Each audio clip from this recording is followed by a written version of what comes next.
tes amis noirs comme c'est des sorciers. Jamais. Je dis bien jamais. Faut bien comprendre. Hein. Parce que déjà, si tu fais ça, d'après vous, il va se passer quoi? Si tu fais cela, si jamais tu parles à tes amis ou même aux membres de ta propre famille, de tes projets professionnels, il va se passer quoi? Merci, la jalousie. Par contre, n'oubliez pas, hein, il en parle à ses amis blancs, mais il n'en parle pas aux amis noirs. Donc la jalousie serait l'apanage des noirs, mais pas ceux des blancs, parce qu'il a dit qu'il est ami avec des blancs, et ça, il leur parle des projets, puisque il l'a dit sur le live de Believe lui-même. Ah putain. Même au sein de ma famille, je n'en parle pas. Je dis bien, je n'en parle pas. Sauf s'il y a une seule personne. Il y a une personne à qui je pouvais parler de ça, c'est mon grand frère. Non, en dehors de lui, personne d'autre. Lui, il est singulier, il est très particulier.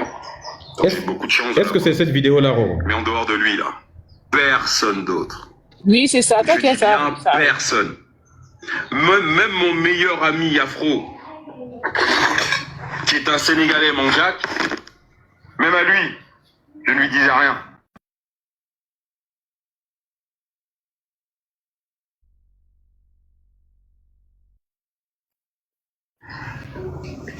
Ensuite, qu'est-ce que j'ai fait, moi? Moi, je suis allé vers l'ouverture. L'énergie, j'en avais. Vous avez tous de l'énergie. De la cohésion, j'en ai. Mais pas de la cohésion avec mes amis. Pas pour le business. La cohésion avec mon éducation. La cohésion avec moi-même. La cohésion avec mes objectifs. La cohésion, j'en avais. Et moi, j'avais quelque chose que mes amis n'avaient pas, c'est l'ouverture. Ça veut dire quoi, ça? L'ouverture, ça veut dire quoi? Faut faire monter personne sur le panel. Mais c'est pas cette vidéo-là, Roro. Là, il raconte des bêtises. Juste là, c'est ça. Écoute, laisse couler, t'inquiète. Je sais, t'inquiète, je sais. C'est moi qui ai enregistré ça. L'ouverture, c'est d'aller vers les autres. Mais les autres qui ne sont pas noirs. Quoi? Sinon, à quoi ça sert? Bah, ça sert à rester dans une communauté. Qu'est-ce que tu as dans l'ouverture? Ça sert à aller vers les autres qui ne sont pas noirs.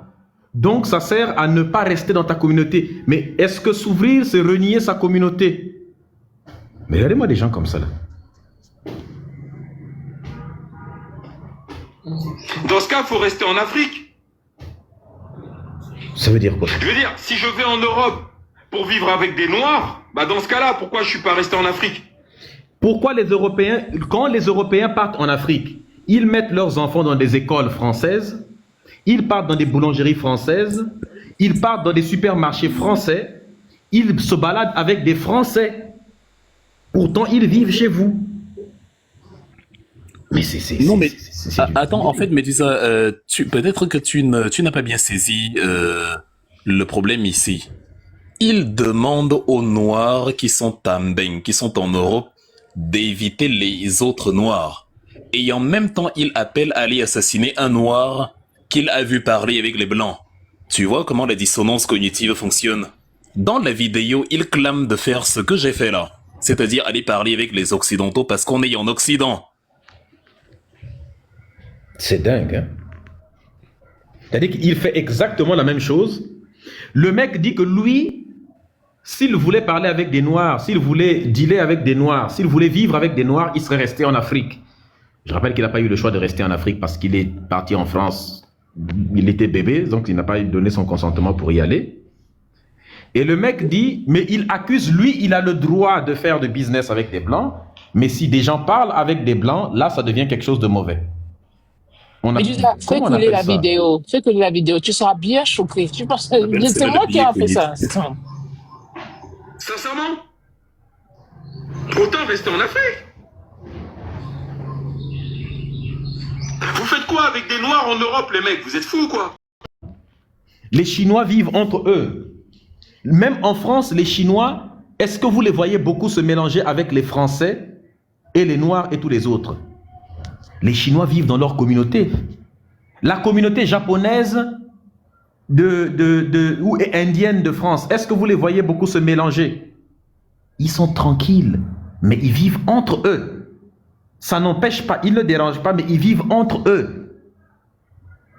Les Nigériens qui partent aux États-Unis, du Nigeria là, ils ont leur communauté du Nigeria aux États-Unis où ils se développent. Ce type est en train de vous dire, vraiment je ne comprends pas les gens qui suivent cet abruti là, c'est dingue.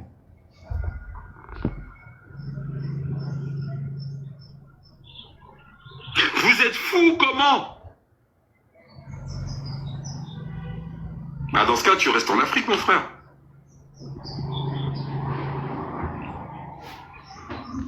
Ou tu vas chez les frères des Caraïbes, là.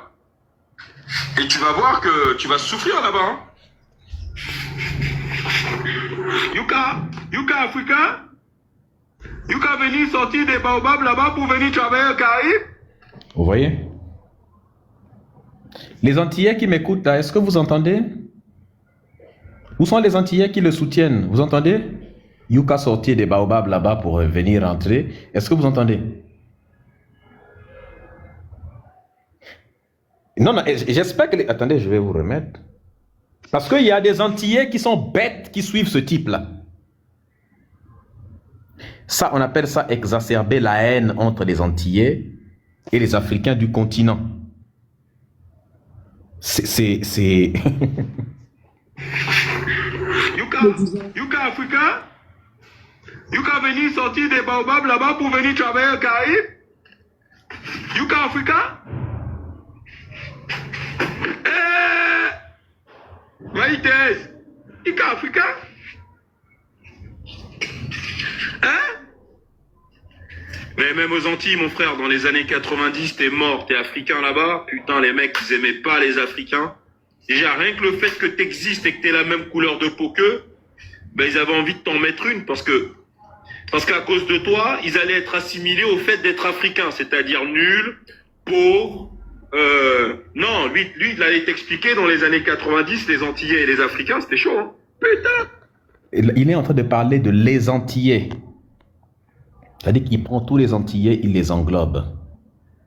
C'est une insulte envers les Anténor Firmin, c'est une insulte envers des gens tels que Sékou Maga, qui sont des pionniers du mouvement kémite, c'est une insulte envers Aimé Césaire, c'est une insulte envers Pierre Nilon, c'est une insulte envers... Vraiment, on ne peut pas mieux insulter les Antillais que de faire ça.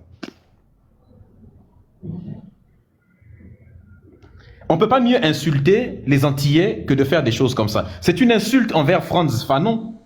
Les Frantz Fanon... Kalala Omotonde, le plus récent... Kalala Omotonde est un Antillais. Et il dit le Walter Rodney, une insulte envers Marcus Garvey, une insulte... Mais on ne peut pas mieux insulter les Antillais que de faire des choses comme ça. Ce que les Antillais d'avant même les années 80 ont fait, ce type n'a même pas fait 0,00001% de ce que ces gens-là ont fait. Des choses comme ça, vraiment, on ne comprend pas.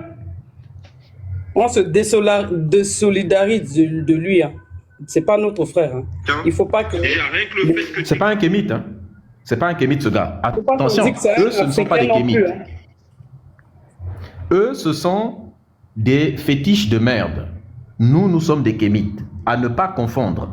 Il le disait il y a une année que nous sommes des fétiches de guerre, nous ne sommes pas des kémites. C'est après qu'il a vu toute la hype autour du mouvement kémite et que le mec a commencé maintenant à se revendiquer en tant que tel. Si c'était que t'es la même couleur de peau qu'eux, ben ils avaient envie de t'en mettre une parce qu'à cause de toi, ils allaient être assimilés au fait d'être africains, c'est-à-dire nuls, pauvres. Non, lui, il allait t'expliquer dans les années 90, les Antillais et les Africains, c'était chaud. Hein. Dans les années 90, il y a plein d'Antillais qui écrivaient déjà des choses qui ont permis aux Africains eux-mêmes de connaître même leur propre histoire. L'échec Anta Diop, c'est parce qu'ils ont lu beaucoup d'Afro-Américains, beaucoup d'Antillais, ainsi de suite. Il est descendant intellectuel de ces Noirs que ce type est en train d'insulter comme ça. Vous imaginez pas le nombre de bagarres. Moi, j'étais choqué au début, je venais d'arriver, je comprenais pas qu'ils se mettent dans la gueule. Antillais africains, c'était oh là là là là là là. Parce que pour les Antillais, nous, le simple fait d'exister et de leur ressembler, on les énervait. Non, non, non, non, non. Vous voyez, ça, c'est des propos qui exacerbent la haine entre... C'est dingue, en fait. Ce type est un haineux, il est là pour mougou le cerveau des abrutis et les dresser les uns contre... Il est en train de fabriquer des petits robots haineux. C'est ça, c'est quelqu'un qui se dit africain et qui est en train d'exacerber la haine entre l'Afrique et les Antilles. Vraiment. Ce type est né pour faire de la division. J'ai suivi une de ses vidéos où il était en train de dire, si quelqu'un peut remettre ça dans le groupe Telegram, je pense qu'il a dit, mais la division c'est une très bonne chose. Il a dit, moi j'aime la division. Il dit, j'ai lu la vidéo. Après tu joues ça s'il te plaît. Il dit, mais la division c'est bien. Il faut pas dire que la division c'est mauvais. La division c'est cool. Mais vous cherchez quoi finalement? Le panafricanisme c'est faire l'unité des Noirs. Les Kémites veulent l'unité des Noirs sur la base culturelle. Lui, il dit qu'il n'est pas pour l'unité, il est pour la division. Vous cherchez quoi finalement? Que africain, ça veut dire pauvre, ça veut dire ils vivent dans les baobabs ou dans des trous, dans les arbres en Afrique. Et donc, ça véhiculait cette image-là d'eux-mêmes. Alors les gars avaient tendance à dire, moi pas africain, moi caribéen. C'était la guerre dans les années 90, je vous jure, hein, c'était la guerre. Donc ça veut dire que si tu es un Africain, tu vas surtout pas t'installer aux Antilles, pas dans le milieu africain. Donc, est-ce que vous entendez des propos comme mais ça? est-ce que tu peux Et il y a une autre vidéo que tu as mis. La vidéo juste à côté, ouais. Vas-y. Voilà. Parce que tu avais mis aussi une autre vidéo là. Voilà. 2 ans plus tard, on déménage, on arrive dans une banlieue. Et c'est là où... Bon là, je suis un peu plus grand, je crois que j'ai 14 ans. Et bon... je suis dans un collège, je suis tout seul parce que je connais personne. Et petit à petit, bon, je me fais des copains par le sport. Et je regarde des blancs, je regarde des arabes, et je regarde les noirs. Alors les noirs, nous, on est toujours entre nous, hein, évidemment. Donc Nous, on est toujours entre nous, évidemment. Ouais. Parce que les Blancs sont entre eux aussi, les Chinois entre eux. Je ne vois pas pourquoi c'est une spécificité des Noirs uniquement. Les Japonais sont entre eux. Toutes les communautés, quand vous partez dans une cour d'école, les Blancs sont entre eux, quoi. C'est comme ça que ça se passe. Des fois même, c'est le Noir qui cherche même à sociabiliser parce que sa culture est plutôt une culture de l'ouverture, une culture une forme de teranga, une forme de l'accueil. Mais c'est souvent le Noir qui est plus apte à partir vers l'autre, alors que les autres sont plus renfermés vers eux-mêmes. Pour ce qui est de s'amuser, bah, on est les meilleurs, hein. Pas chercher, hein.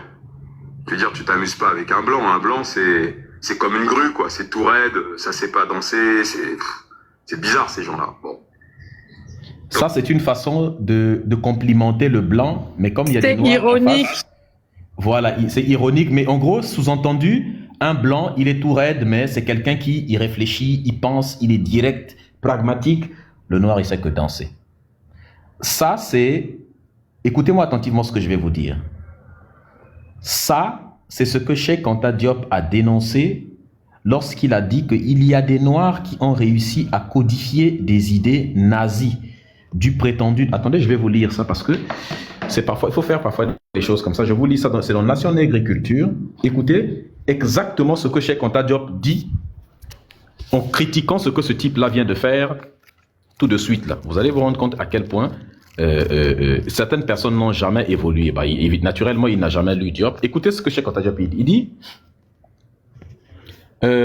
comble du cynisme. On peut ça quand même de voir voilà.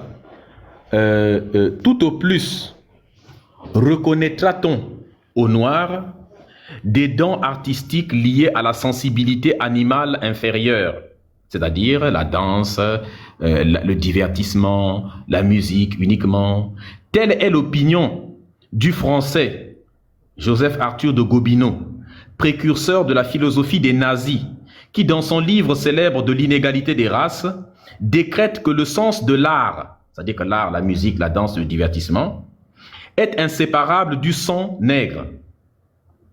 Mais Il réduit l'art à une manifestation inférieure de la nature humaine, en particulier le sens du rythme, donc c'est-à-dire de la danse, la musique, n'est-ce pas, le divertissement, lié aux aptitudes émotionnelles du noir. Un tel climat d'aliénation a fini par agir profondément sur la personnalité du noir, en particulier le noir instruit, qui a eu l'occasion de prendre conscience de l'idée que le reste du monde se fait de lui-même et de son peuple. Il arrive très souvent que le noir intellectuel perde confiance, j'évite le mot nègre, je mets noir parce que ça peut faire péter le live, perde confiance en ses propres possibilités et en celles de sa propre race, à un tel point que malgré la valeur des démonstrations exposées au cours de cette étude, il parle de son livre, il ne sera pas étonnant que certains d'entre nous, après en avoir pris connaissance, éprouvent encore du mal à admettre que nous avons vraiment assumé le rôle de grands civilisateurs du monde.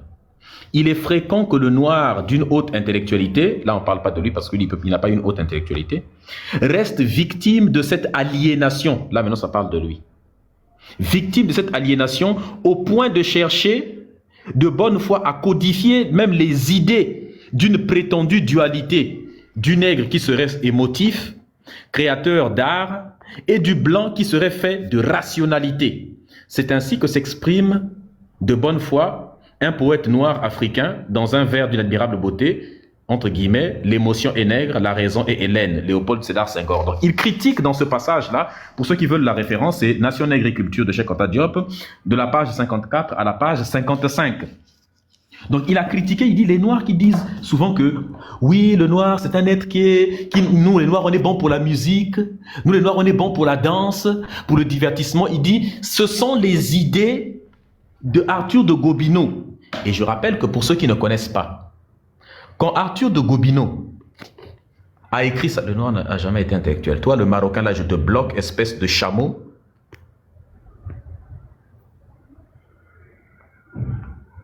Voilà. Et puis, si toi, tu es Marocain, essaie même de monter d'abord là. Déjà, vous ne pouvez même pas parler, vous les Marocains. Vous allez dire quoi? D'abord. Tu veux que je commence à laver le Maroc aussi? Vous voulez venir nous dire quoi? Vous êtes des partous vivantes, des mélanges de blanc, de noir et tout ça. Vraiment. Donc, je rappelle que le livre qui s'intitule de l'inégalité des races humaines, qui explique que le noir, c'est juste, il connaît que la musique, danser et tout. C'est un Antillais. Parce que le type a dit que oui, les Antillais, c'est un Antillais. Lui, il a dit oui, les années 80, c'est pas les années 80. Un Antillais des années 1800. Donc, un Antillais du 19e siècle qui s'appelait Anténor Firmin. Anténor Firmin, qui écrit un livre qui s'intitule « De l'égalité des races humaines ». Et c'est Anténor Firmin qui, dans « De l'égalité des races humaines », vient démonter, qui a écrit un livre qui reste aujourd'hui un chef-d'œuvre. Je ne sais pas, il y a des Noirs qui finissent les études, qui n'ont jamais lu ce genre de livre-là. Et il se dit, je suis historien africain. Il n'a jamais lu ça. Quand je suis politicien africain, quand je suis panafricain, quand je suis kémite, il n'a jamais lu. Alors, on peut comprendre tout le monde, mais ceux qui prétendent dire que moi je suis fétiche de quelque... Bref, continuons d'abord. Et ce qu'il est en train de dire dans cette vidéo, il est en train de reprendre les propos de Arthur de Gobineau. Et c'est grave. C'est quoi? C'est tout raide, ça sait pas danser, c'est bizarre ces gens-là. Bon. Donc s'amuser, eux, c'est mort total. C'est mort total. Même dans le sport, c'est compliqué. Dès qu'il y a plus de noirs dans l'équipe d'en face, t'as des blancs dans ton équipe qui commencent à faire dans leurs pantalons, t'es obligé d'aller les encourager et tout. Eh putain, franchement, les blancs, c'était la galère. Dans le sport, c'est la galère, ils sont moins bons. Dire la vérité, ils sont moins bons. Regardez la gueule de l'équipe de France. Par contre, nous les noirs, on est très très bons dans le sport. Putain, waouh, on est très très bons dans le sport. Mais les blancs, côté futur, côté carrière, bah il y a rien à dire. exactement ce que Arthur de Gobineau dit.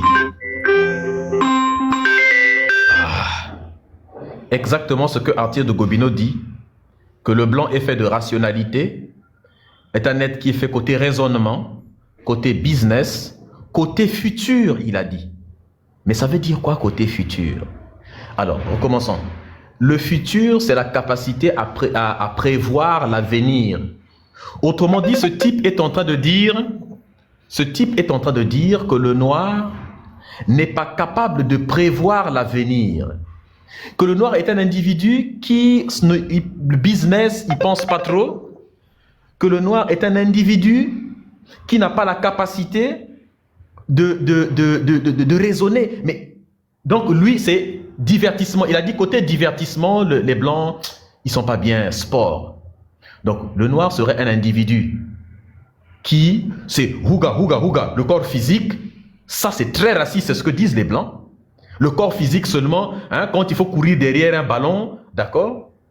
Mais par contre, quand il faut penser au futur, quand il faut business, quand il faut raisonner, alors là, c'est une bille totale. Mais quand il faut le laisser courir derrière un ballon bien soulevé du fer, là, c'est bon. Quand il faut danser, raisonner, c'est bon. C'est exactement Arthur de Gobineau ce qu'il dit dans son livre. Et c'est le résultat d'un type qui a grandi avec des blancs, n'est-ce pas? Dans un... Excuse-moi de te couper, mais Medusa, il y a un frère qui m'a envoyé un message, il a écrit dans les commentaires qu'apparemment le fou furieux là est en train de faire des lives en rediffusant tes anciens lives pour te laver. C'est son nouvel argument maintenant, son nouveau sujet. Oui, il fait ça depuis longtemps. En fait, il a perdu la visibilité depuis longtemps. En fait, il s'est attaqué à moi, il pensait qu'il pouvait me descendre. Mais depuis qu'il s'est attaqué à moi, tout le monde se retourne contre lui. En fait, il a constaté, j'ai une communauté beaucoup plus grosse que lui. N'est-ce pas? Et mon attitude dans tout ça est beaucoup plus élégante que la sienne. Le mec maintenant devient un chihuahua qui court derrière moi. Je lui ai dit l'autre jour sur le live comment il s'appelle, de Tano. Je lui ai dit, tu resteras toujours une planète qui sera autour de moi comme, n'est-ce pas? Moi, je suis le soleil.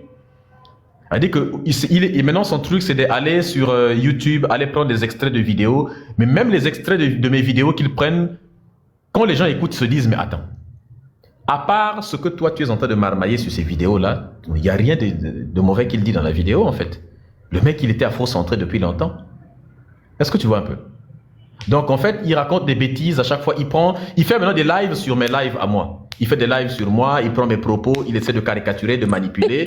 Et on peut être complexé comme ça, maman. On peut être complexé comme ça. Rwanda. En fait c'est pas de sa faute. Oui, Anténor Fiamma était haïtien, bien évidemment. Mais je mets haïtien dans caribéen de manière générale. Parce que quand il dit nous qu'à faire ceci, il parle le créole. Or, les haïtiens parlent aussi créole. Donc, vous voyez un peu les pleurnicher comme une fillette. Tu vois un peu, non? Donc, tu commences à pleurnicher comme une fillette. Donc, maintenant, regarde, je te mets la suite. Donc, il faut savoir que pourquoi les Noirs chantent dans les pays européens. Parce que, écoutez attentivement, parce que c'est très intéressant. Lorsque les Africains sont partis en Europe, on leur a fermé les portes d'à peu près tout. Lorsque les Africains, les Afro-Américains ont essayé ils se sont dit, les gars, nous, on peut se développer sur le plan économique, sur le plan ainsi de suite, tout ça. Parce que dans les universités, il y avait ce qu'on appelait la ségrégation. Les Noirs n'avaient pas le droit de rentrer dans des grandes écoles, dans des universités, dans tout ça là. On les bloquait partout. On cooptait seulement les Blancs. On appelait ça la ségrégation raciale. Et cette ségrégation, on pense souvent que ça s'est fait uniquement aux États-Unis, mais en fait, c'est aussi en Europe et partout chez les Blancs. Maintenant, que s'est-il passé ensuite?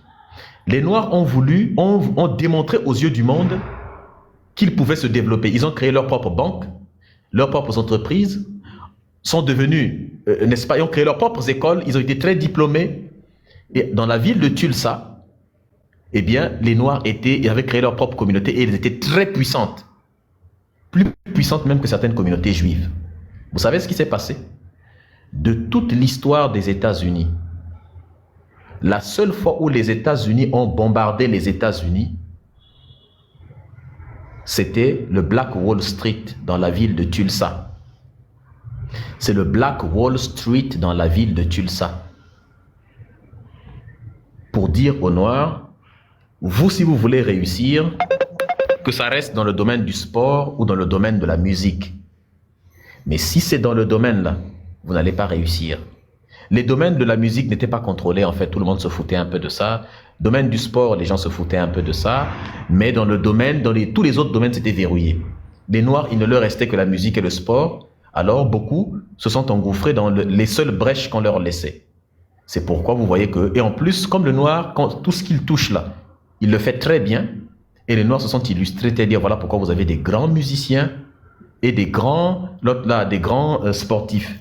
Et les Noirs ont développé plein de styles musicaux tels que la soul, tels que le rock, n'est-ce pas? Comment on appelle ça? La soul, le rock, le R&B, le blues, le jazz. Tout ça, c'est les Noirs qui ont développé ça. Le rap, et ça a créé plusieurs variétés de musique. Et ces gens-là, au départ, ils ont commencé à censurer les Noirs. Beaucoup de Noirs très célèbres mouraient dans des conditions bizarres. Puis après, il y a une communauté organisée, dont on n'a pas le droit de dire le nom, qui s'est dit, tiens, et si on faisait de l'argent sur ces gens-là?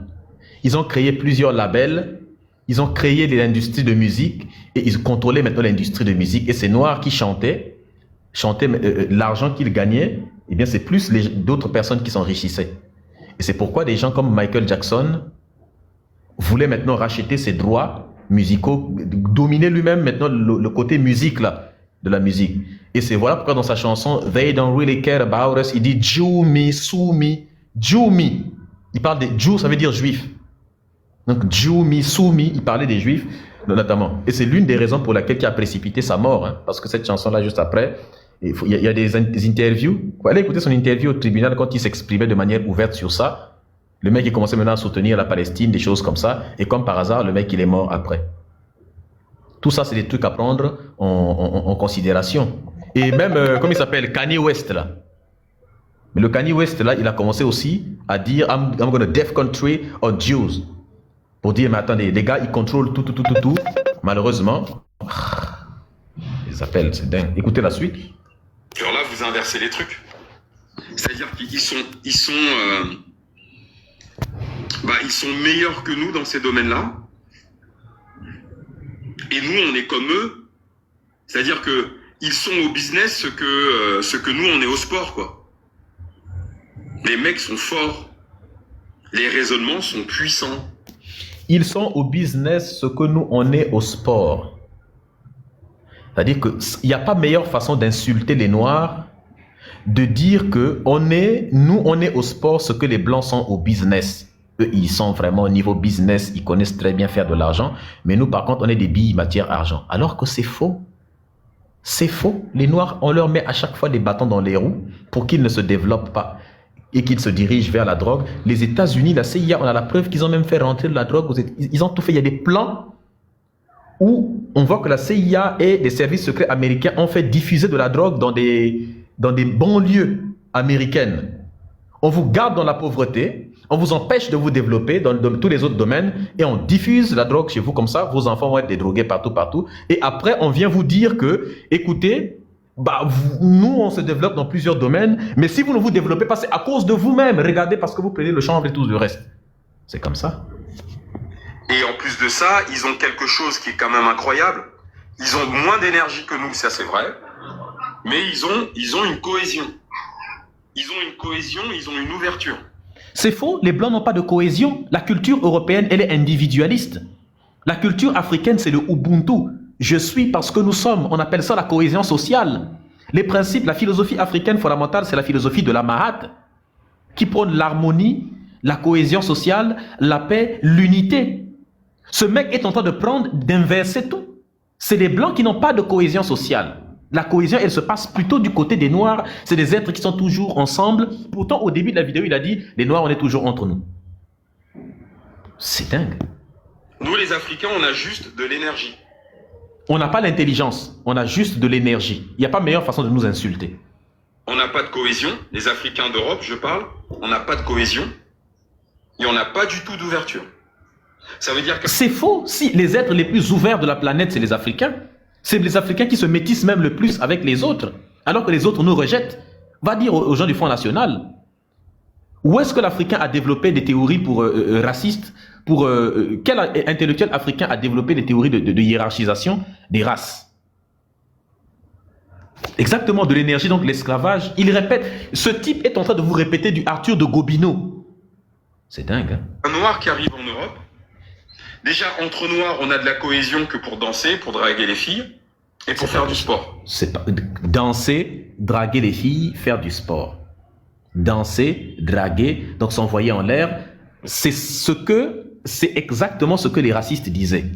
C'est-à-dire que nous, on serait bon uniquement à s'envoyer en l'air, hein, mougou, danser, n'est-ce pas, et faire du sport, courir derrière quelque chose. C'est exactement les attributs qu'on donnait à l'esclavage. Et quand vous lisez, par exemple, Montesquieu, quand vous lisez Voltaire, quand vous lisez, comment il s'appelle, Hegel, quand vous lisez Lévi-Brûle, tous ils disent le NEGRE est un être fait de sensibilité uniquement, n'est-ce pas, qui, sur le plan physique, évidemment, est taillé comme certains animaux, mais qui est bon pour soulever des choses, des charges lourdes, ce qui justifie donc l'esclavage et la colonisation, son asservissement, mais que c'est un être prélogique, qui n'est pas encore logique, qui n'a pas encore déchiré le voile de la raison, comme disait Hegel, notamment, qui vit encore, qui est encore recouvert du voile de la nuit noire. C'est ce que disait Hegel et Lévi-Brûle. Et c'est ce que ce type est en train de répéter mot pour mot. C'est que dans ces trois domaines-là qu'on a de la cohésion. Et on a zéro ouverture. C'est-à-dire que moi j'ai vu quand même des mamans dans des supermarchés qui parlent fort avec un accent à leur enfant. Et dès qu'un blanc passe à côté, et ben la voix de la maman elle change. Parce qu'un blanc vient de passer à côté. Je vous jure. C'est vous dire comment les Noirs sont complexés en Europe. Mais tu es le premier complexé. Totalement complexé. Alors ça finit par vouloir faire du rap, hein, comme Medusa, comme Eguchi Béanzin, c'est des rappeurs de merde, de machin. Et si vous voulez, les Noirs créent une espèce de contre-culture. Alors, vous voyez, tout ça, il est frustré parce que je fais du rap au début de mes vidéos. Parce que je fais du rap au début de la vidéo, n'est-ce pas? Alors, au cas où il ne saurait pas, et c'est ça le problème d'écouter les incultes. Le rap est un style musical. Il dit ça finit par créer une culture de merde qui est le rap. Alors, au cas où vous ne le saurez pas, le rap n'est pas une culture de merde.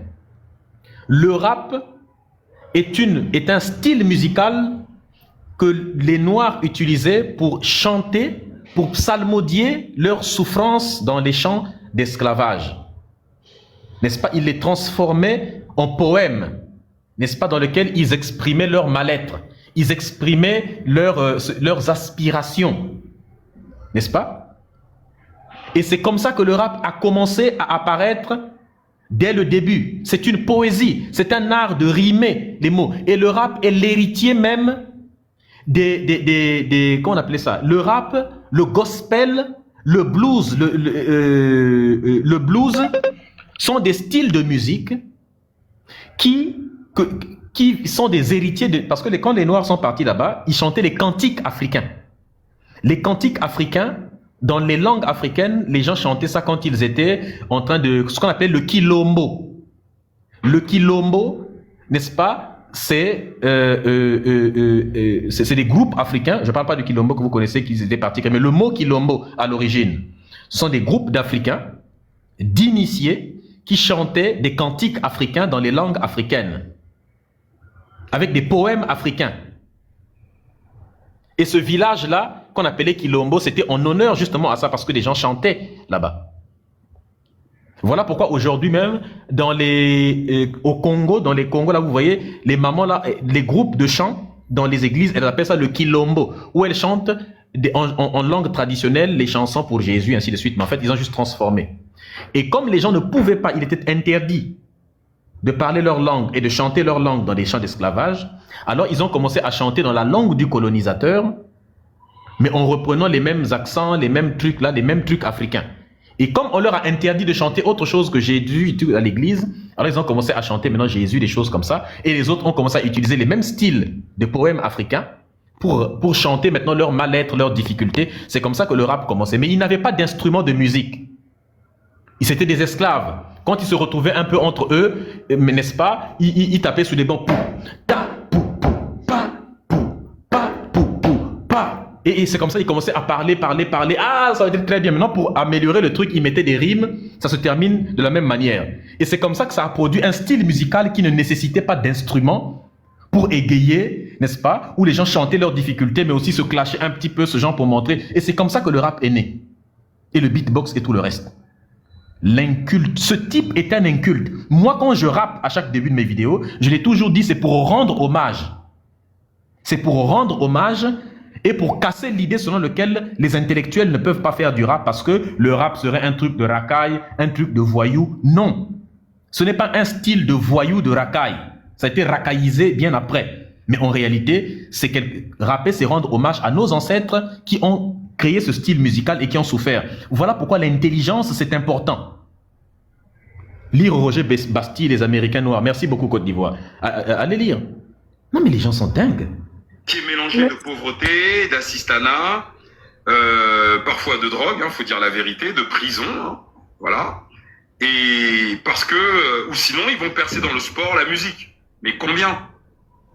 Sur 1 million, t'en as 5 qui ont percé dans le sport et la musique. Parce que la discrimination à l'embauche est une réalité en Europe. On discrimine les Noirs à l'embauche. Les autres, ils font quoi? Alors donc, quand vous quittez l'Afrique et que vous installez dans un pays étranger, qu'il soit européen, je parle en dehors de l'Afrique, bien évidemment, fuyez le milieu noir. Fuyez le milieu africain. Est-ce que vous entendez? Quand vous arrivez en Europe et que vous êtes africain, allez épouser une femme blanche, allez vous mettre avec des blancs, mais fuyez les noirs. C'est dingue de dire quelque chose comme ça. Les Nigériens qui quittent le Nigeria, qui partent s'installer en Europe, ils partent dans leur communauté nigériane et c'est des autres qui leur disent « Ah, depuis, voici notre expérience. » Quand vous partez, moi je vous dis le contraire. Quand vous arrivez dans un pays étranger, rapprochez-vous des Noirs qui sont là-bas. N'écoutez pas les Noirs qui diabolisent d'autres Noirs. Ce n'est pas parce que 1, 2, 3 Noirs a commis quelque chose de mauvais qu'il faut le dépeindre sur tous les Noirs. Il y a plein de Noirs qui vivent à l'étranger, qui travaillent durement, qui ont le sens de la communauté, qui pistonnent et qui aident leurs frères noirs. Quand vous vous rapprochez des Noirs qui vivent à l'étranger dans un pays, ils vont vous expliquer les endroits les plus dangereux pour les Noirs. Ils vont vous dire où est-ce qu'on discrimine à l'embauche. Ils vont vous dire ce qu'il faut faire, ce qu'il ne faut pas faire. Comment se comporter dans ce pays-là. Ils vont vous dire les mots à ne pas prononcer, ainsi de suite. Ils vont vous expliquer leurs conditions, leur expérience en tant que Noirs là-bas. Ce qui va vous permettre de ne pas tomber dans plusieurs pièges. Parce que ces gens-là ont vécu le racisme depuis longtemps. N'écoutez pas les gens. Les Noirs sont des travailleurs, sont des bosseurs. Le Noir a du respect pour les autres, mais personne ne nous respecte dans les autres pays. Et à chaque fois, c'est toujours à nous qu'on vient accuser, qu'on vient déposer la responsabilité de si il nous arrive du mal. N'écoutez pas les gens comme ça. N'écoutez pas les gens comme ça. Ce type est un danger ambulant. Mais déjà, j'ai une notion. Vous pourriez faire. 2 ans plus tard, on déménage, on arrive dans une banlieue. Et c'est là où... Voilà. C'est la pire chose que vous pouvez faire. Alors donc, quand vous quittez l'Afrique et que vous installez dans un pays étranger, qu'il soit européen, je parle en dehors de l'Afrique, bien évidemment, fuyez le milieu noir. Voilà. Voilà. En tout cas, c'est la fin de la vidéo. En tout cas, faites-en, comment on appelle ça, votre propre conclusion. Attends, Roro, je voulais dire on vous demande de fuyer les milieux noirs. Possible. Moi, je vous dis, épousez les femmes noires même quand vous êtes à l'étranger. Rapprochez-vous de vos frères et sœurs noirs même quand vous êtes à l'étranger. Vivez dans vos communautés, même quand vous êtes à l'extérieur, parce que c'est très important. Parce que vous détestiez ou pas, votre communauté restera toujours là et entrez dans des associations. Quand vous êtes à l'étranger, avec d'autres noirs, soyez dans des petites associations, des petits trucs comme ça. Le jour où tu perds ton emploi, tu tombes. Ces mêmes noirs-là seront prêts à t'aider un peu, à te venir en aide. Il n'y a pas mieux que les siens. N'oubliez pas. N'allez pas faire ce qu'il vous dit, vous allez directement vous abandonner aux autres, vous tournez le dos. Et c'est un comportement qui fait que le noir ne crée jamais une communauté. Si les Chinois raisonnaient de cette manière, en disant, lorsqu'on part à l'extérieur, eh bien, fuyez les Chinois, ils n'auraient jamais créé de grandes communautés. Le Chinois, quand tu pars à l'extérieur, il est avec les siens. Ils vivent avec, parce qu'ils se connaissent, ils ont leur réalité. Parce que le Chinois n'a jamais oublié que l'Européen a toujours été raciste envers l'Asiatique. Ils n'ont jamais oublié ça. Ils ne perdent jamais ça de vue. Donc, ils savent que celui qui le comprendra mieux, c'est son Asiatique. Quand un enfant naît, il lui fait parler les langues de chez lui automatiquement. L'enfant parle même d'abord les Chinois avant même que le français, alors que l'enfant est né en France. Et si c'est ça, là, que vous appelez panafricaniste, quand vous dites noir d'abord, c'est ça, noir d'abord? C'est ça qui est noir d'abord, vraiment. Il y a des gens qui parlent de noir d'abord, mais qui ne l'appliquent pas. Attends un peu, Medusa, s'il te plaît. En tout cas, moi, je vais laisser la parole. Je vais préparer le live. Attends d'abord avant de partir. Je vais être en live tout à l'heure, là, dans quelques minutes, n'est-ce pas? J'ai même dépassé parce que je devais monter un peu. Donc, dans quelques minutes, moi, je serai en live. Et une fois de plus, on sera encore plus de 1000 et quelques personnes. Medusa, s'il te plaît. On veut te parler d'abord. Ouais, Magnon. Pardon, vite fait, je suis fâchée contre Medusa. Donc, Medusa, on m'accuse d'être ton mouton. Tu allais dire sur un live que l'excision a fait ci, qu'on a fermé les poitous des gens, que ça s'est fait seulement en Indonésie et en Égypte. Tu as refusé de citer les Arabes. Donc, tu n'es pas kémite. Et moi, je suis ton mouton. J'ai refusé de citer les Arabes. En fait, à l'époque... je n'avais pas... à l'époque, je ne savais pas... Je n'avais pas encore lu les livres de Amuna Ngoninba. C'est le livre de Amuna Ngoninba qui m'a ouvert les yeux sur l'excision. Et avant même le livre de Amuna Ngoninba, ce sont les textes de l'islam d'abord. Parce que j'étais pas encore tombé sur les textes de l'islam qui parlent de l'excision. Et c'est après... Et quand j'ai lu le livre de Amuna Ngoninba en plus... qui s'intitule l'excision aux sources d'une langue pratique eurasiatique, contrairement à lui, PKK qui ne lit jamais. Là, j'ai découvert que c'était ça. Exactement, parce que moi, contrairement à lui, quand je dis quelque chose, j'ai des preuves, des sources. Donc, je ne pouvais pas évoquer ça parce que je n'avais pas encore beaucoup de sources. Mais dans la vidéo, j'étais en train de dire... En fait, la vidéo qu'il est en train de montrer, si vous l'écoutez, il n'y a rien, il n'y a aucun propos bizarre, en fait. Je suis en train de dire que l'excision est une mauvaise chose, que c'est pratiqué en Afrique aussi par des Africains, et c'est une réalité. Et que c'était une mauvaise chose, et qu'il faut le condamner. Il faut condamner les hommes qui le font. J'ai entendu ça. Mais j'ai entendu ça. Mais lui, il est en train de dire que tu n'es pas kémite. Tu as refusé d'accuser les Arabes et les musulmans. Mais attends. Écoute ça. Hein. Je pense que... Je vais vous faire écouter une vidéo. Attendez. C'est la dernière, c'est pas long. C'est juste 1 seconde, 2 secondes, quelque chose comme ça. Vous allez rire par vous-même. Quand vous allez écouter, vous allez vous dire, mais attends, c'est ce gars-là. Roro, où est-ce que je peux la trouver, la vidéo en question? Mets-moi derrière la...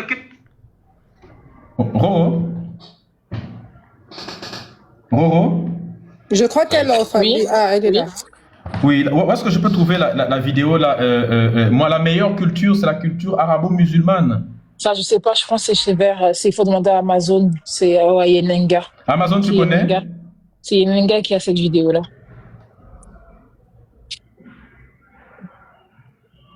Mais Medusa, est-ce que je peux juste je peux te demander juste le service? Un service, s'il te plaît. Est-ce que tu peux mettre la dernière vidéo que je viens de poster, s'il te plaît? J'ai besoin que tu l'entendes aussi, parce que je crois que tu l'as pas écouté, Medusa, s'il te plaît. La toute dernière vidéo que j'ai postée, s'il te plaît, Medusa. Des amis, qui a la vidéo de fétiche de guerre dans laquelle il disait « Pour moi, la meilleure culture au monde, c'est la culture arabo-musulmane. Quand je me balade à Marrakech, n'est-ce pas, où il est en train de faire l'éloge de la femme arabe, l'éloge de la culture arabe. Qui... Non, c'est anti-otépien. Ah, c'est lui qui avait publié ça, hein? Attends. Ah, mais pour trouver ça... Est-ce que quelqu'un peut mettre ça dans le groupe Telegram, s'il vous plaît? Est-ce que quelqu'un peut mettre même le lien de la vidéo en question dans le groupe Telegram? On va vous montrer qui est ce type-là. Eh bien, fétiche. Oui, en fait, je suis en train de chercher d'abord la vidéo, vu que je n'ai que l'autre là, sur le téléphone. Attends un peu. Qui a cette vidéo-là, s'il vous plaît, la famille?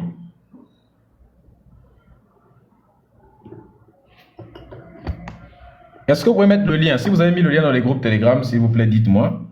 Là où il disait, pour lui, sa meilleure culture au monde.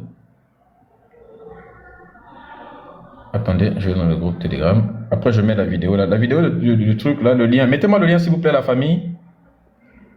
Sur Telegram. Où est la vidéo que tu as mis, Roro? Tu as mis ça où? Roro? La dernière vidéo que j'ai mise, que j'ai postée, il faut l'écouter aussi. La toute dernière que j'ai postée aujourd'hui. En tout cas, bon, la famille, je vais vous laisser. En tout cas, force à vous.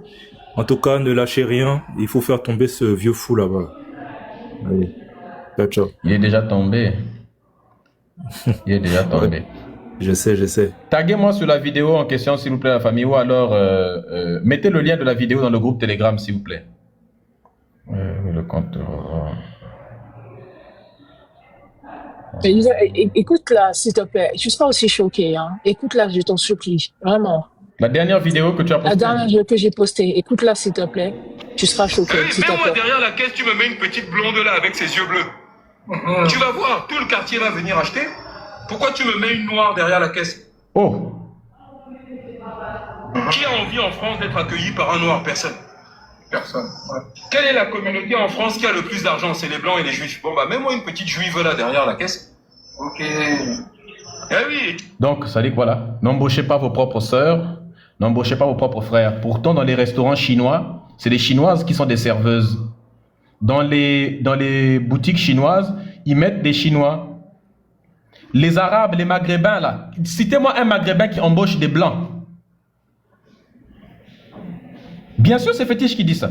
Sinon, c'est qui d'autre? Ça, c'est la voix de qui? Qui a une voix aussi bizarre que ça? Non, mais je comprends pas. Les gens qui le suivent, là, il se passe quoi? Les amis, vous n'avez pas de cerveau, la souveraineté mentale. Ah, mais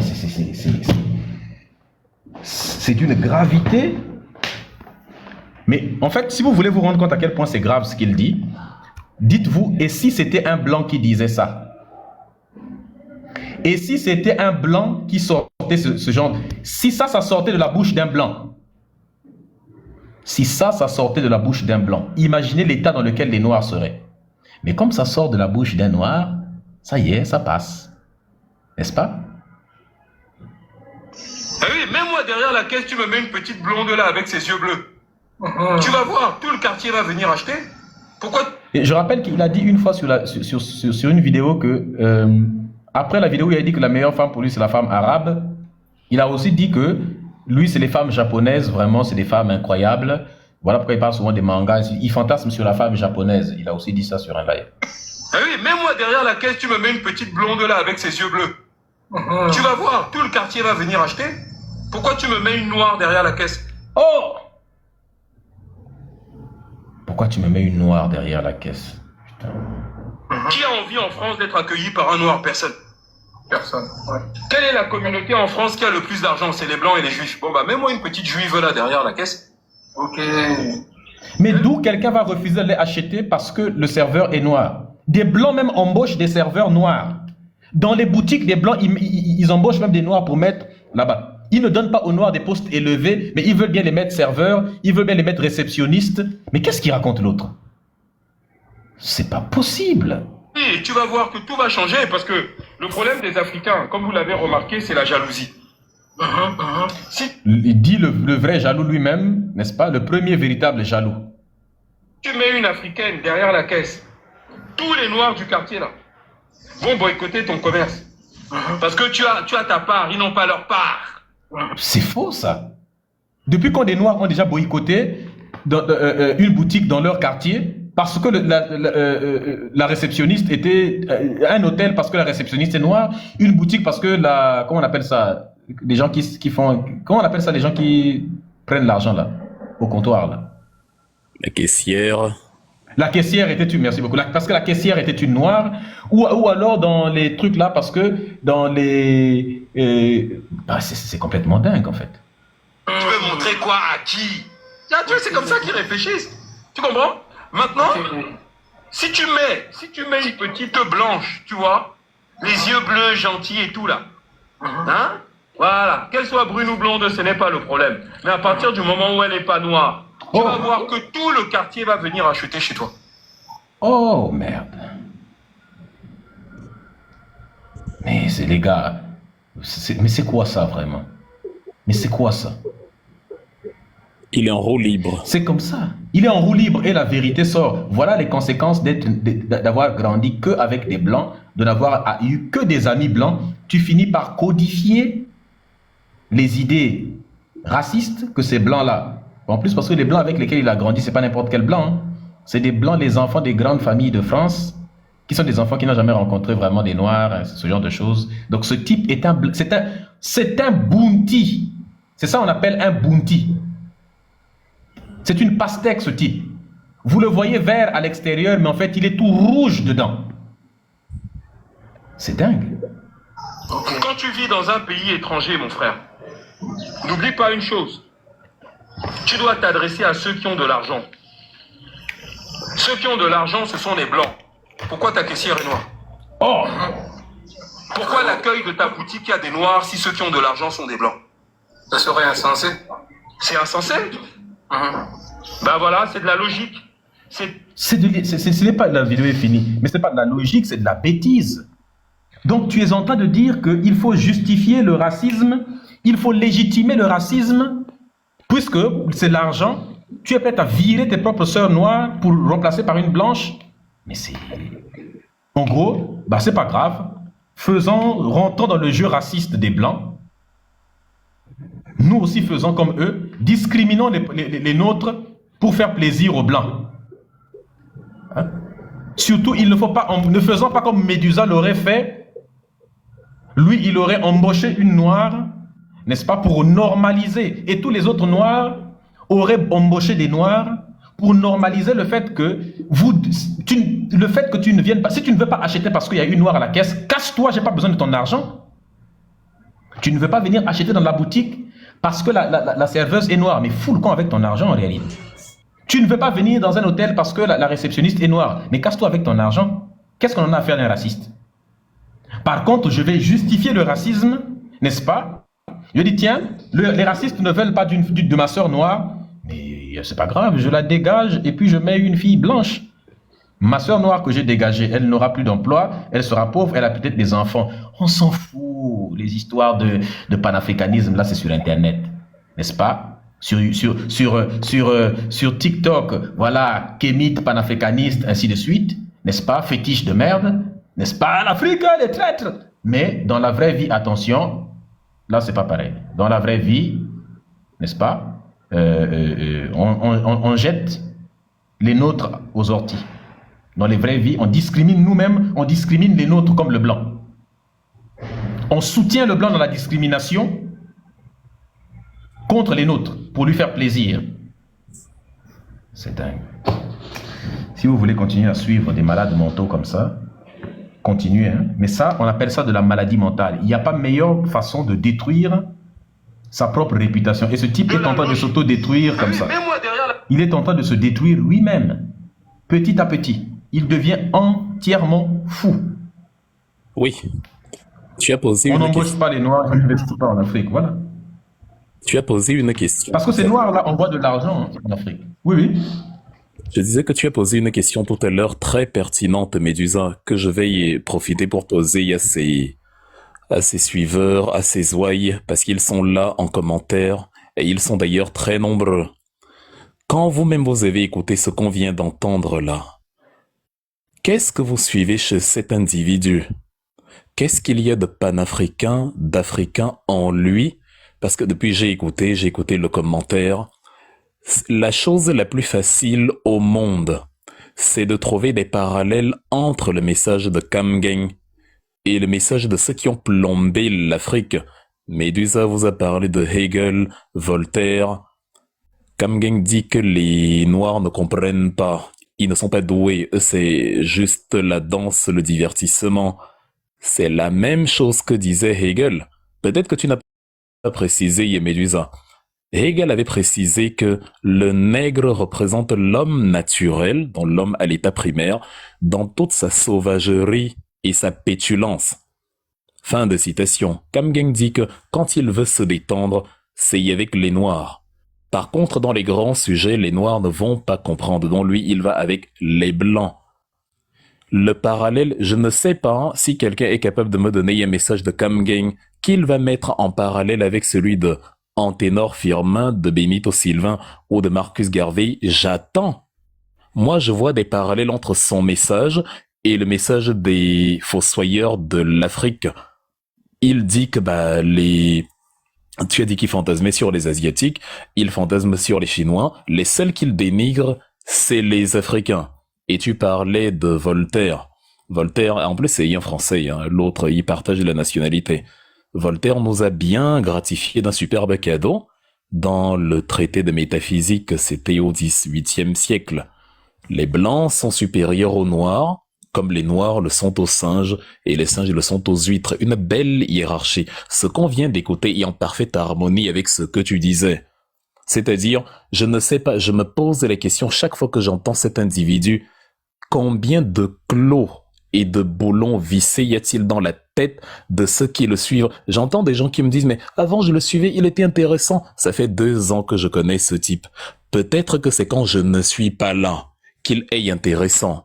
Dès que j'arrive et que je l'écoute, c'est le vide sidéral. Même quand je suis passé hier à tout hasard chez Yassine Fouda, il était en train de délirer sur le fait qu'en Chine, les gens ne sont pas rémunérés.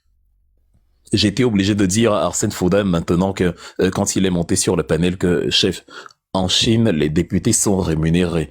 Il y a des précisions à faire. Il y a 2 types de députés et ceux qui n'ont pas de salaire direct ont des indemnités et des avantages par nature.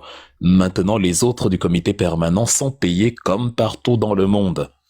Et il y a encore ceux qui ne sont pas payés, c'est parce qu'ils siègent 1 fois par an pour 1 semaine et demie. Ce n'est donc pas un travail pour qu'on te rémunère. Chaque fois que je l'entends, j'ai appris l'autre jour qu'il a dit que l'Afrique ne doit pas s'industrialiser.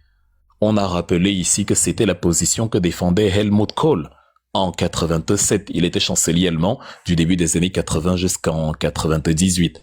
En 87, pourquoi? Parce que la Chine est en plein décollage. Ça fait 7 ans que Deng Xiaoping est au pouvoir. Il s'est ouvert au monde. Il a créé ses zones économiques spéciales et les constructeurs, les entreprises françaises se font piéger parce que la Chine exige une joint venture avec les entreprises locales, elles financées par l'État, et la Chine s'accapare la technologie, étant majoritaire au conseil d'administration. Donc Helmut Kohl constate qu'on a loupé le coche en ce qui concerne la Chine, on ne doit pas répéter ça en Afrique. Je viens en quelques secondes d'établir le parallèle entre ce que dit Kamgen et ce que dit Hegel, ce que dit Kamgen et ce que dit Voltaire, ce que dit Kamgen et ce que fait Kohl. Et je finis par le dernier truc en date, sa fameuse fatwa à mon égard. Comme par hasard, c'est bientôt le jour d'anniversaire, hein. La fatwa de l'ayatollah Khomeini, c'était le 14 février 89. Dans 4 jours, là, on va fêter l'anniversaire. Quand l'ayatollah Khomeini dit que c'est une mission pour tous les musulmans dans le monde, où que vous trouviez Salman Rushdie, il mérite la mort, lui et tous ceux qui l'ont accompagné et ont promu son œuvre. Kamgen Ahmed, les Maliens, fait appel à leur pathos et dit « Il faut éliminer Wilfried où vous le trouvez, au pied de son immeuble, là où vous le trouvez, tant qu'on l'a pas débusqué et pendu. » Donc, je ne sais pas, vous faites comment? La question, elle est sérieuse. Parce que la facilité qu'il y a à établir les parallèles entre ce qui sort de sa bouche et ce qui est sorti de la bouche des nazis, des débiles mentaux, de ceux qui ont écrasé notre continent, ils sont absolus. Son message panafricain est à quel niveau? Là, Médusa vient de vous montrer un truc où il vous dit qu'il ne faut pas faire le black business. Mais quand Marcus Garvey, dont le père fondateur, si on peut dire, du panafricanisme économique, quand il créait ses compagnies, la Black Star Line, c'était des souscripteurs noirs. Le Negro World était tenu par les Noirs. Avant ses métastases à travers le monde, il part de l'épicentre des Noirs de par le monde. La Black Cross Noses, la Croix Noire, pour équilibrer avec la Croix Rouge de Henri Dunant, c'était des Noirs. L'Union, Negro Improvement Association, c'était des Noirs. Les deux femmes de sa vie avec qui il a travaillé dessus, Ashwood et Jack Garvey, c'est des Noirs. Enfin, et Cam Gang vous donne un message qu'on pouvait mettre sans problème dans la bouche de J. Edgar Hoover, celui qui a pourri la vie à tous les panafricanistes aux États-Unis, le patron du FBI. Et le FBI qui s'est arrangé à ce que les traîtres du mouvement, les vrais, sabotent Marcus Garvey et qu'on trouve un moyen de l'expulser des États-Unis pour que son business ne brille plus et pour que les Blancs, les colons, puissent continuer leur basse besogne. Un peu comme Cam Gang essaye de chasser de TikTok ceux qui pensent, parce que lui, il ne pense pas. Donc, à quel moment... Non, mais expliquez vraiment, je sais pas s'ils sont en bas ou s'ils sont sur... Arrêtez un peu, trêve de troll. Parce que vous faites les marioles de temps en temps comme si on était en train de plaisanter. Il doit bien y avoir une raison. Je ne veux pas croire que vous êtes levé et que vous délirez comme ça gratuitement. Il doit bien y avoir quelque chose qui vous conduit à avoir ces comportements. Il a vos nudes. Vous êtes dans les dossiers Epstein. What's happening? Non mais sérieux. Quel est le motif? J'essaye vraiment de comprendre. Il vous donne quoi? Vous êtes amoureux de lui? Qu'est-ce qu'il y a? Parce que rationnellement, ça ne s'explique pas. Je le connais depuis 2 ans. Enfin, je le connais. Je ne vois pas de message panafricain venir de sa bouche. Les seules fois où je l'entends, c'est quand il calomnie autrui. Bon, le message, en fait, ce que vous dites là, quand vous dites que oui, au début je l'écoutais, il était intéressant. À quel niveau, en fait? C'est moi qui ne comprends pas ou c'est moi qui tombe chaque fois qu'il dit des bêtises? Bonsoir Wilfried. Bonsoir à tous, Otep, à tous. Je me permets de prendre la parole justement pour rebondir à ce qui était en train d'être dit. D'abord, par rapport aux menaces, est-ce que c'est sur des supports qu'on est capable de matérialiser? Ça, c'est le juriste qui parle. Parce que c'est extrêmement grave. C'est la question que je voulais te poser. C'est sur, il y a des enregistrements, comment envoyer par message. Je peux t'en faire écouter. Celui-ci, par exemple. Tout s'arrête, tout va s'arrêter, c'est le code rouge. Tant qu'on n'a pas débusqué et pendu ce connard, tout s'arrête. Bon, là, c'est un extrait. D'accord. Tant qu'on n'a pas débusqué et pendu ce connard, tout s'arrête. Donc, pour les captures, il y en a à foison. D'accord. En tout cas, moi, je suis disponible. Alors, je ne sais pas si tu me connais, mais j'ai créé justement une association il y a 6 ans, c'était en 2020, donc il y a 5 ans maintenant, enfin 6 ans, oui, il y a 6 ans maintenant, en 2026. Et comme par hasard, parce qu'on commençait à s'organiser, on faisait pas mal d'ateliers. L'objectif, effectivement, c'était d'accompagner notamment les personnes de la communauté sur le plan juridique, s'organiser pour représenter une force. Et comme par hasard, on a commencé à avoir des petits soucis au niveau des fondateurs. Donc on était 4 et on s'est retrouvés 2 contre 2. Dissension interne. Et puis, d'un coup, est apparu, justement, Cam Gang, là. Bizarrement. Et ce monsieur, il a fait un live de 9 heures sur YouTube, alors que je ne le connaissais ni d'Ève ni d'Adam. Moi, j'étais le président de l'association. J'ai appris qu'il intervenait dans mon association pour donner des cours à des enfants, alors que je n'étais pas au courant. Et donc, il a fait un live de 9 heures pour me descendre, pour dire que je suis un traître, un agent secret de la DGSE, que je suis là pour faire couler le mouvement de la sœur Naturie Eben, etc. Donc, il a pris, apparemment, c'était le porte-drapeau de la cause kémite, panafricaine, que je n'étais pas panafricain, etc., etc., etc. Mais j'ai dit aux gens, mais c'est incroyable. Attention, c'est pour ça, il y a déjà, quand j'entends aujourd'hui, franchement, je suis très heureux de constater que finalement, ce gars-là s'est fait démasquer. Parce que moi, je l'avais déjà dit, il y a plusieurs années, il y a pratiquement, c'était en 2022, je crois, le dernier truc. Donc il y a 4 ans, pratiquement 4 ans, j'avais dit ça, j'avais dit attention, ce gars-là est bizarre, puisqu'au début, quand il intervenait sur les lives, notamment de Nature et Eben, il tenait un discours comme ce qu'on entend là. Qu'est-ce que vous avez contre les Blancs, etc., etc. Et du jour au lendemain, il a réussi, je ne sais pas comment, à retourner la tête aux gens. Ça veut dire que ce gars-là, je sais pas par quel moyen, mais il a réussi vraiment à détourner l'attention et à se faire passer pour vraiment le sauveur, quoi. Et je suis heureux aussi de constater que maintenant les gens commencent à comprendre, parce qu'on m'a attribué à moi, Jean. Là, c'est Jean anti-arnaque, hein, mais c'est Jean Sobayo. Je crois que les gens m'ont reconnu. Et en fait, on m'a attribué le fait que j'ai fait disparaître, en fait, la sœur naturelle ébène des réseaux sociaux. Voilà, donc on m'accusait de tout et de. Et là, je suis très heureux d'apprendre que, voilà, les gens commencent enfin à comprendre ce que ça veut dire et qui est cet homme-là, en fait. Donc, à chaque fois que vous avez des gens comme ça qui pointent du doigt les autres, il faut toujours se poser la question. Et Wilfried, il a réussi à me faire détester par beaucoup de monde. Et donc à casser effectivement la dynamique de l'association. Puisque les gens après ne me faisaient plus confiance, ils disaient ouais mais lui il est pas panafricain, il est pas ceci, il est pas cela.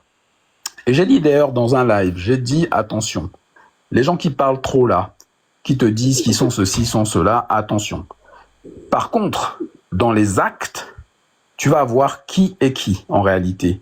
Qui défend qui. Quand les gens, par exemple, se font arnaquer, qui monte au créneau? C'est moi qui monte au créneau. Je défends qui? Je défends des Noirs qui se font arnaquer par d'autres Noirs. Et je dis aux Noirs qui arnaquent les autres, je leur dis, mais attendez, comment voulez-vous qu'on évolue si vous avez ce comportement? Et je me fais insulter par rapport à ça. C'est juste dingue.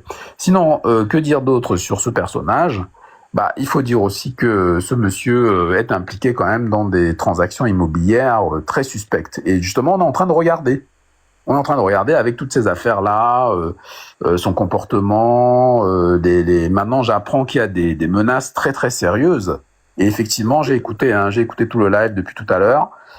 Il faut pas négliger parce que nous, malheureusement, comment dire, l'Africain, enfin le Noir de manière générale est très peaceful, comme on dit en anglais, quoi. C'est-à-dire que nous, on pense que voilà, on est dans l'harmonie, dans la paix, etc. Alors qu'il y a des gens qui sont très dangereux autour. Je rends les coups. Je n'aime pas la paix. Je ne suis pas pacifique. Ah, d'accord. Je rends les coups. Ouais. J'ai vu des gens là venir faire de l'humour, envisager une pacification, une réconciliation. Quelqu'un est totalement parti en vrille et continue de s'enfoncer inexorablement dans le délire.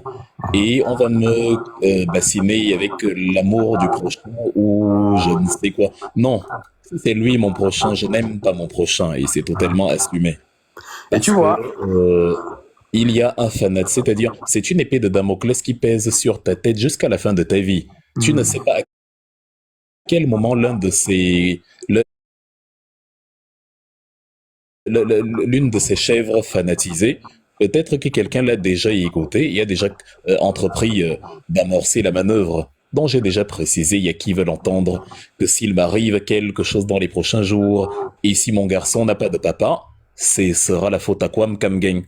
Et maintenant, en attendant que ce jour arrive, évidemment, je compte le lui faire payer. Ça ne souffre de rien. Donc, il y a 0% de probabilité que la plainte ne soit pas déposée.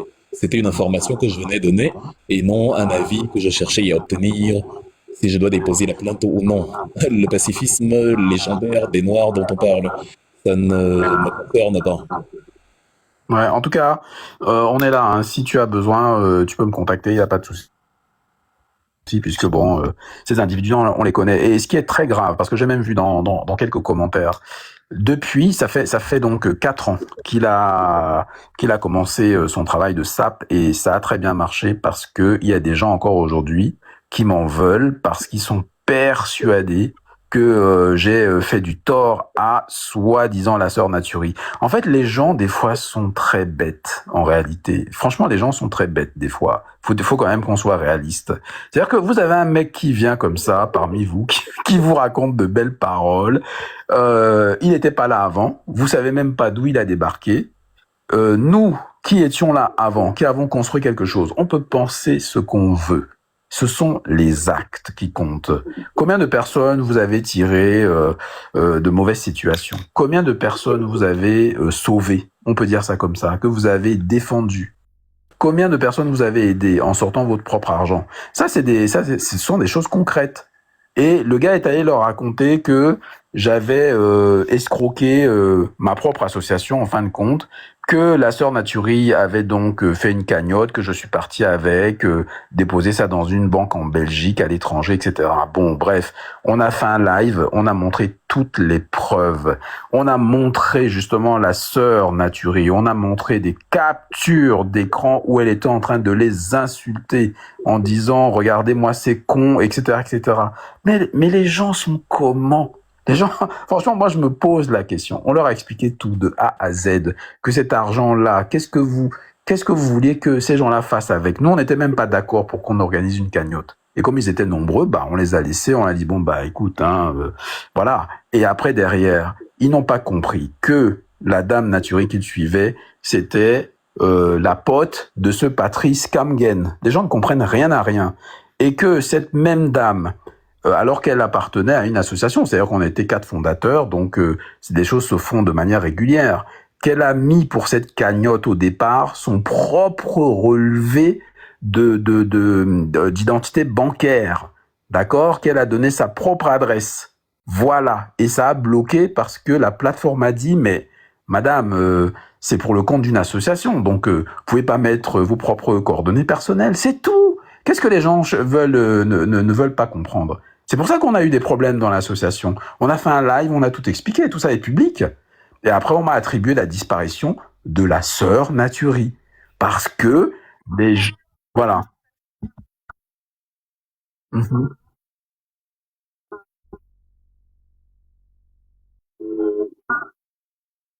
Big Oui, up tu à me les envoies. Mado. Moi aussi, je vais descendre. Ça fait une éternité que je suis là, donc je vais Ouais. devoir partir. Et j'attends que tu m'envoies les. Tu m'écris par mes. Je t'ai écrit, tu vas voir quand tu vas te connecter dans ta messagerie Entendu. là. Tu vas voir. Tu as l'audio original, comme ça tu auras une meilleure qualité de son. Oui, merci. Et je t'enverrai même l'audio sans les trucs que tu vas voir dessus. Comme ça tu auras le vrai même. Thank you. On va se faire ça. Voilà. Le plus important, c'est de gérer l'histoire là. Après les autres histoires des Congo, ça, moi je suis pas là-dedans.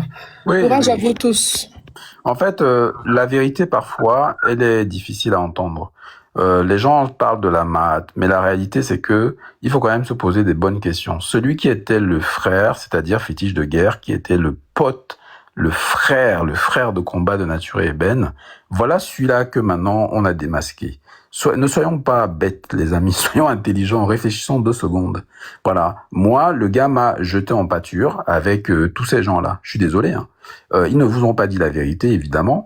Et il y a encore des gens aujourd'hui qui continuent à suivre justement les fétiches de guerre, etc., etc. Alors que, regardez, là, comment dire, le témoignage de Wilfried est vraiment, je veux dire, choquant. C'est vraiment choquant. Et pourtant, il y a des gens qui continuent de penser que, bah non, le bêtise de guerre, c'est un gars de confiance, etc., etc. Donc à un moment donné, soit les gens se réveillent vraiment, soit bah on aura d'autres bêtises de guerre. On aura d'autres bêtises de guerre. Voilà.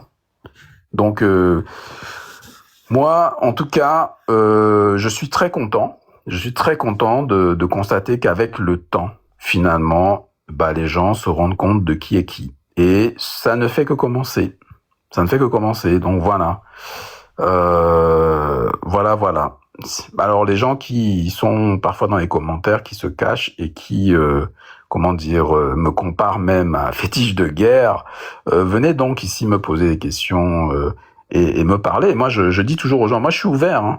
J'ai jamais interdit à qui que ce soit de venir me parler, etc. Et Medusa que vous voyez là, il peut vous le dire. Il peut vous le dire, puisqu'il venait sur ma chaîne, on discutait sur des tonnes de sujets et on était très raccord justement sur ce qu'il a dit tout à l'heure, la culture kémite. Donc à un moment donné, c'est pas parce que certaines personnes mettent des choses.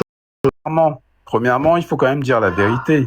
La vérité, c'est quoi? C'est que c'est Patrice Kamgen, c'est Bêtise de Guerre, qui a donné mon adresse personnelle et l'adresse personnelle de l'ADS, c'est-à-dire de Salamata, mère de famille avec 2 enfants. ainsi que nos noms de famille. C'est lui qui est venu sur les réseaux sociaux pour donner ça en concertation avec Nature et Eben. Quand vous ne savez pas, quand vous connaissez pas les gens, faut pas parler. Hein. Ce que je viens de te non, dire, non, mais attends. Tu ne connais pas l'histoire, tu n'étais pas avec nous. Tu ne connais rien. Tu es qui, en fait? Tu es qui? Parce que moi, j'ai dormi chez elle, elle a dormi chez moi, d'accord? Ouais, donc, toi, tu es qui, alors? Tu as balancé toute sa vie sur les réseaux. Non, mais toi, tu es qui? Ça, tu l'as dit aussi. Non, attends. Je te dis que ce sont des gens qu'on connaît. Moi, je les connais. Tu ne les connais pas. Tu balances tout en live. Non, attends. Moi, je te dis. Attends, est-ce que tu es sourde? Est-ce que tu es sourde? Elle a disparu. Aujourd'hui, tu viens là en train de dire, ouais, c'était mon ami, etc. Naturi, elle a une notoriété que tu n'as jamais eue. D'accord?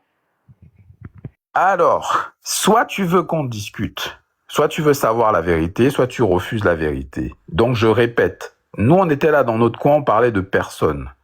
Ces gens-là sont venus balancer nos noms ainsi que nos adresses personnelles. Donc, ce qu'on a fait, on a dit, ah bon, d'accord. Qu'est-ce qu'on a fait? On a fait un live et on a mis les statuts de l'association où il y avait les noms de tout le monde. Et je rappelle encore un truc qui est très simple. Soit les gens ne veulent pas comprendre. Aujourd'hui, si tu veux savoir la composition d'une association loi 1901, tu t'adresses à la préfecture, on te donne les noms des gens. C'est public, madame. Donc, je suis désolé. À un moment donné, si vous n'avez pas la connaissance, eh bien, il faut apprendre. Ou il faut écouter les gens qui ont la connaissance au lieu de raconter des bêtises. Voilà. Et si vous ne connaissez pas les gens, ne venez pas dire n'importe quoi. Philippe Simo, tu vas sur ses lives et après tu le descends sur un autre live que tu fais et tu balances Philippe Simo. Moi, je te dis, Philippe Simo. Donc toi, tu es là pour défendre. Tu es là pour défendre le gars. Je parle de ton attitude. Attends. Alors, madame. Tu vas chez Philippe Simo, tu fais un live avec lui et quelques mois après, tu vas, tu le descends. Moi, je fais un live. Attends. Philippe Simo, que ça. Attends, Philippe Simo, c'est mon ami. Je crois que c'est la première personne à dire ça. Alors là, je crois que vraiment tu es très très mal informé ou tu me prends pour quelqu'un d'autre. Moi, c'est Jean Sobayo, hein. Je suis pas, voilà. Alors, je vais t'expliquer un truc. Sobayo, Philippe Simo.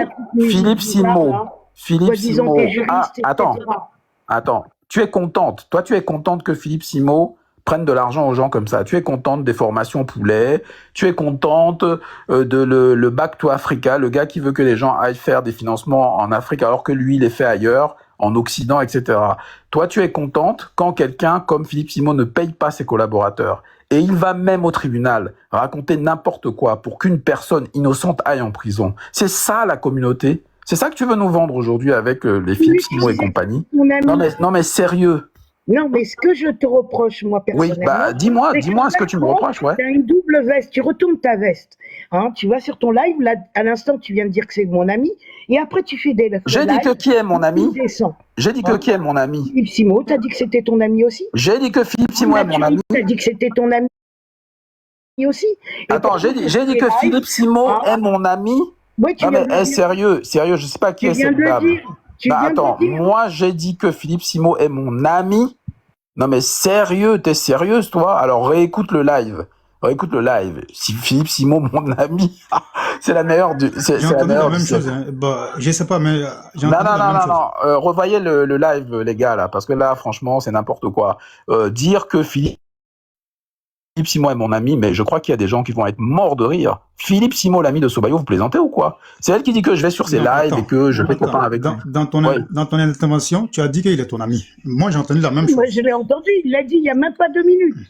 J'ai dit que Philippe Simo... Non, attends. Attends, il faut prendre le live. Mais il est complètement... Non, mais pardon. Il pense qu'on n'a pas de mémoire. Oui, ça date. Pardon. Et moi, je t'ai écouté. Je fais partie des gens qui écoutent. Et je sais très bien, c'est pas pour défendre qui que ce soit. Remettez-moi le passage. Remettez-moi le passage, parce que c'est quand même dingue. Non, mais sérieux, comment tu t'appelles là? C'est Floricel. J'ai été invité à monter, je te le dis. Je ne suis pas montée toute seule. Et là, je te le dis, honnêtement, je te mets face à tes contradictions. Parce que je te dis, toi, tous les gens qui t'approchent, tu leur mets à l'envers, systématiquement. Alors moi, ce que je suis venue faire là, c'est de dire aux gens, comme Roro ou le monsieur que j'arrive pas à dire son nom, qui ne pas te faire confiance. Quelqu'un à qui il ne faut pas faire confiance. Bien sûr. Bah, moi, je ne ferai pas confiance aux gens qui soutiennent Philippe Simon, hein, je suis désolé. Hein, parce que je me méfierais vraiment des gens qui soutiennent regarde ton attitude. Ouais. Vas-y, ah bon, vous n'êtes pas au courant? Vous n'êtes pas au courant? Vous n'êtes pas au courant? Non, mais tu sais, Roro, attends une minute avant qu'il te dise. Ce personnage-là, il va te critiquer, Philippe Simon, il n'a pas complètement tort dans ce qu'il va te dire. Ah, quand même. Mais par contre, quand même. C'est que ce mec-là, il a été faire des lives avec Philippe Simon, et 2 mois après, il a été le descendre sur ses lives. C'est pour ça que je te dis, ce mec-là, on peut pas lui faire confiance. Incroyable, incroyable. Ce que j'entends là, c'est franchement, ça veut dire que les amis, il faut vraiment se méfier et faire très attention parce qu'il y a beaucoup de fake news. Il y a des gens qui te disent dans les commentaires, que je suis le pire ennemi de Philippe Simon. Et là, aujourd'hui, je viens sur ce live et on m'attribue une amitié que j'aurais pour Philippe Simon. Mais n'importe quoi. En fait, ce qui est énervant... Attends. Oui, vas-y, Quand tu parlais, tu as dit ça. Peut-être que tu t'es trompé. Je sais pas. Peut-être non, que sérieux. dans le langage, souvent, on se trompe. Non, sérieux. On est en live. Je t'explique, hein. On est en live, hein. La personne qui vient, elle a une stratégie. Moi, j'ai jamais dit ça. Je peux pas dire que Philippe Simon, c'est mon ami. C'est impossible. C'est impossible. Même si on me drogue n'importe comment, je pourrais jamais dire que Philippe Simon, c'est mon ami. Donc, faut revoir le passage. Moi, je suis d'accord. Si je me suis trompé, je dirais, ah, bah, tiens, c'est bizarre. C'est bizarre que je dise que c'est mon ami. Mais il faut remettre le passage. Parce que moi, je trouve ça bizarre. De toute façon, elle est venue dans un but. Tout à l'heure, elle me dit que oui, je fais des mauvaises choses sur Philippe Simon. Et maintenant, elle vient de dire, ouais, mais il a peut-être pas tout à fait tort. Bah, évidemment que j'ai pas tort, puisque je lui ai donné des exemples. Je lui ai dit, est-ce que c'est normal de laisser des gens comme ça torpiller des honnêtes personnes de la communauté qui se battent tous les jours? Voilà. Est-ce que c'est normal? Donc, on voit bien que c'est pas normal. Qui s'est levé pour lutter contre ce genre de choses? Vous voyez, c'est comme aujourd'hui le bêtise de guerre. Je l'ai dit déjà il y a 5 ans. Mais les gens m'ont insulté. Pourquoi? Parce qu'ils étaient focus sur soi-disant la sœur naturelle, alors qu'ils ne la connaissent même pas. Alors que les deux là étaient de mèche. Je ne sais pas si vous comprenez ce que je suis en train de vous dire. Je ne sais pas ce qu'il faut pour que les gens voient la réalité. La réalité, ce sont des faits. C'est pas ce que les gens vous disent, etc., etc. Non. Voilà. Les deux étaient de mèche. Maintenant, on est en train de descendre. On est en train de sortir la vérité sur fétiche de guerre, là, le Kamgen, là. Voilà. Alors qu'ils étaient comme ça. Amitié avec eux. Et ils sont peut-être toujours amitié avec la nature Even. Vous ne comprenez pas? Ils étaient complices. C'est elle qui lui donnait des informations sur nous pour qu'ils viennent balancer sur la toile. Mais qu'est-ce que vous croyez? C'est juste fou. Voilà. Et moi, je serais venu sur la toile pour parler de quelqu'un? Non, mais sérieux. C'est parce qu'ils ont balancé nos coordonnées personnelles, nos noms de famille, nos adresses, etc. On s'est dit, d'accord. Il y a même des gens qui m'ont appelé, qui m'ont dit, faut pas faire ça. Ils m'ont dit, faut pas. La sœur Naturi, il faut la protéger. J'ai fait, ah bon? Donc, elle, on la protège. Et nous, alors? Voilà. Les gens viennent balancer des choses sur nous, donc on doit laisser. C'est comme aujourd'hui. On n'a qu'à laisser bêtises de guerre. On n'a qu'à le laisser faire ces bêtises. Mais c'est fou, ça, quand même. Voilà. Et je sais pas pourquoi elle est descendue, d'ailleurs. Puisque je crois qu'elle n'avait pas fini. On peut écouter Turbo, s'il vous plaît. Le Turbo est monté depuis un moment. Salut, le Turbo, t'es là?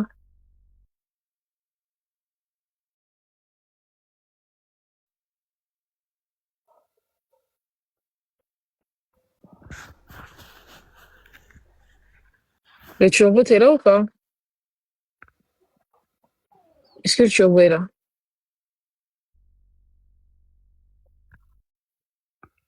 Bon. Je vais descendre. Merci beaucoup pour ce panel Astre Divin. Merci à tous les participants. Merci à vous. Ce monsieur mérite d'être dénoncé dû à des manipulations qu'il fait depuis quelques temps. Donc, soutien à tous ceux qui l'attaquent et continuons la dénonciation parce que en fait, il est comme un poisson qui est sorti dans l'eau. Et il est en train de se débattre pour Dia. Donc, on ne va pas lâcher, on va continuer le pressing. Moi, hier, je lui ai dit, Et il a dit, continuez. J'ai dit, Freddy, je suis sur ton coup. Je veux continuer le pressing. Que tu veux ou tu ne veux pas, je vais continuer parce que tu appelles à dire quand même quelqu'un. Et là, c'est la limite. C'est les limites à ne pas dépasser. Donc, merci à tous ceux qui dénoncent, qui voient dans cette personne de la manipulation. Et les Maliens, dites-lui qu'il a la nationalité française, il a les passeports qu'il faut. Donc, s'il veut, déjà, Wilfried, il a qu'à prendre le vol, il a qu'à prendre l'avion, il a dit qu'il a le moyen. Donc, il prend l'avion, il vient et il fait ce qu'il a à faire. Il ne vous envoie pas aller faire le sale boulot à sa place parce que après, c'est vous allez vous retrouver dans la merde. Et cette personne sera toujours derrière. Donc, voilà. Merci à vous tous. Merci, Roro. Tous ceux qui ont participé, merci beaucoup. On se dit à plus tard. Au TEP. À plus tard, au TEP. Merci beaucoup.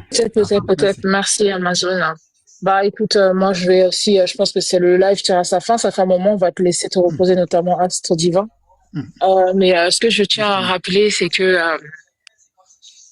Fétiche de guerre est une arnaque. Et c'est un gars qui est hyper dangereux. Je pense qu'il serait vraiment temps